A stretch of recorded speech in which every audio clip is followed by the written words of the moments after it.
વાલા ખેડૂત મિત્રો, આજે આપણે જસદણ તાલુકાના શિવરાજપુર ગામે આવ્યા છીએ. શિવરાજપુર ગામના ખેડૂતનું નામ છે અશ્વિનભાઈ ભગાભાઈ મકવાણા. અશ્વિનભાઈએ છે ને આપણા ખાતરનો ખાલી ગ્રીન ઇન્ડિયાનો અખતરો કરવા માટે વાપર્યું છે. જેમાં વાપર્યું છે ગ્રીન ઇન્ડિયા અને જેમાં ગ્રીન ઇન્ડિયા નથી વાપર્યું, એ બેયનો તમે ડિફરન્સ જોઈ શકો.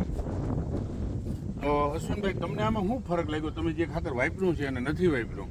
આપણને તો ઘણો ફાયદો લાગ્યો, કારણ કે મોટી માંડવી થઈ ગઈ છે અને અંતરો કાયદેસર પડી ગયો. આપણે આમ દેખાડો જોઈએ ક્યાંથી કેટલું તમે વાપર્યું છે અને કેટલું નથી વાપર્યું.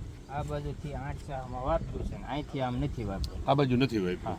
એટલે આ બેમાં શું ડિફરન્સ લાગે તમને? તમે જોઈ લો ને, કાયદેસર આમાં ને આમાં કેટલો અંતરો પડી ગયો છે. હા, એટલે અમને તો 40-50% જેવો અંતરો લાગે છે. તો ટૂંકમાં બીજું તમે આમાં કઈ ચેક કર્યું? હરપોલિયા નીકળવાનું કાતે કે હાપોલિયા નીકળ્યા છે, આમાં નીકળતા જ નથી. સરસ. તો આ બધા ખેડૂત મિત્રો આ ડેમો જોવા જ આવ્યા છે અને આ નજર સામે તમને ફરક દેખાય છે. તો બધા ગ્રીન ઇન્ડિયા વાપરવાનો અમારો આગ્રહ છે ને ગ્રીન ઇન્ડિયા વાપરશો ને તો તમને આટલું સારું રિઝલ્ટ મળશે.